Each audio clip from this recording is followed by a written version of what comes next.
ആരാണ് എല്ലാവരും കൂടിയാണോ പ്രാർത്ഥന കൂടുന്നതെങ്കിൽ അത്രയും നല്ലത്. പിള്ളേർ അനുവദിക്കുന്നുണ്ടെങ്കിൽ കുഞ്ഞുങ്ങള് അതായത് ചില കുഞ്ഞുങ്ങള് ഡിസ്റ്റർബായിട്ട് തോന്നുന്നില്ലെങ്കിൽ നിങ്ങളുടെ അമ്മയുടെ കൈ അവരുടെ തലയിൽ വെക്കണം, അല്ലെങ്കിൽ അപ്പൻ്റെ കൈ അവരുടെ തലയിൽ വെക്കണം. കാര്യം നിങ്ങളെ ദൈവം കഴിഞ്ഞപ്പോൾ നിങ്ങളെയല്ലേ കുഞ്ഞിനെ ഏൽപ്പിച്ചിരിക്കണത്. അപ്പം നിങ്ങൾക്ക് ഒരു ആധ്യാത്മിക അധികാരമുണ്ട്.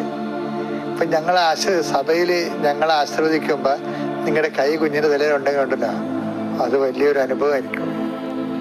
അപ്പം നിങ്ങൾ വിശ്വസിക്കുകയും ചെയ്യണം. ഞാൻ ആശീർവദിക്കുമ്പോൾ ഈശോ തന്നെയാണ് കുഞ്ഞിനെ ഈശോ തന്നെയാണ് ഇപ്പം ആശീർവദിച്ചുകൊണ്ടിരിക്കുന്നത്. എന്നെ ഈശോ ഒരു ഉപകരണം, ആശീർവാദത്തിൻ്റെ ഉപകരണമാക്കുകയാണ്.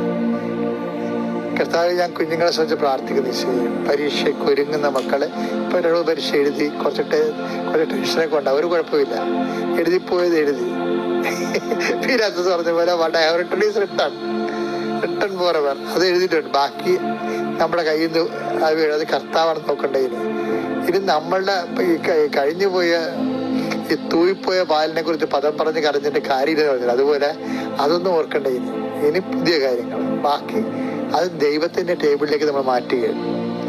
ഞാൻ ഇങ്ങനെ തട്ടി മുട്ടിയൊക്കെ നിൽക്കുന്ന കാര്യം കുഞ്ഞുങ്ങൾ ആരെങ്കിലും എഴുന്നേറ്റ് വരണമെങ്കിൽ വന്നുകൊണ്ട് എന്നുള്ളവർക്ക് സമയം കൊടുക്കുകയാണ്. ഓക്കെ, അപ്പോൾ ഹാപ്പി ആയിരിക്കുക. എല്ലാ കുഞ്ഞുങ്ങളെയും വിളിച്ച് വരുത്തുക.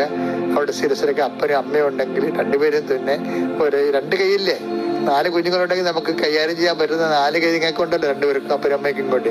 അപ്പം അത് ആരാണുള്ളത്, പ്രാർത്ഥനയ്ക്ക് ചെയ്തതിനെ ഉള്ളവർ ആരാണ്, അവർ ആ സമയത്ത് പങ്കെടുത്താൽ മതി. കർത്താവ് ഈ നിമിഷം അനുഗ്രഹിക്കുന്ന സമയമാണ്. അടിപ്പണ പോലെ കർത്താവ് വൈദാഘാതം പോലെ ദൈവമേ, നിന്റെ ദൈവികമായ ശക്തി ഞങ്ങളുടെ മക്കളിലേക്ക് ആവശ്യിക്കട്ടെ. ഈശോ, നിന്റെ വിശുദ്ധ പൗരോഹിത്യത്തെ മഹത്വപ്പെടും. 39 വർഷം ഞാൻ അർപ്പിച്ച കുർബാന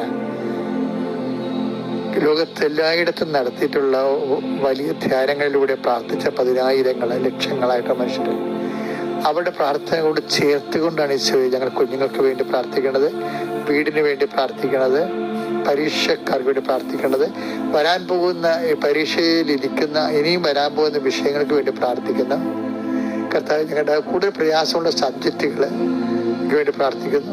ഇടയ്ക്ക് വിട്ടുപോയ സബ്ജക്റ്റ്, മനസ്സിലാകാത്ത സബ്ജക്റ്റുകൾ, പഠിച്ചിട്ട് തീരാത്ത, പക്ഷേ അയ്യോ അത് പഠിച്ചില്ലാതെ കൈയൊക്കെ കൊടരുന്നില്ലേ, അങ്ങനെ വിട്ടുപോയ സബ്ജക്റ്റുകൾ പഠിച്ചത് തീരുമെന്നുള്ള പേടിയുള്ളവർ അവരെല്ലാവരും ഇപ്പോൾ ആശ്രയിച്ച് അടിപ്പെടുന്ന പോലെ വൈദാഘാതം പോലെ ദൈവികമായ ശക്തി എൻ്റെ മക്കളുടെ കർത്താവ് പതിക്കട്ടെന്ന് പ്രാർത്ഥിക്കുന്നു. കർത്താവ്, നിന്റെ വിശുദ്ധ പൗരോഹിത്യത്തെ മഹത്വപ്പെടും. കുഞ്ഞുങ്ങൾക്ക് ആത്മശക്തി പരിശുദ്ധാത്മാവിൻ്റെ ആത്മശക്തിയാൽ കുഞ്ഞുങ്ങളുടെ ഹൃദയം നിറയട്ടെ.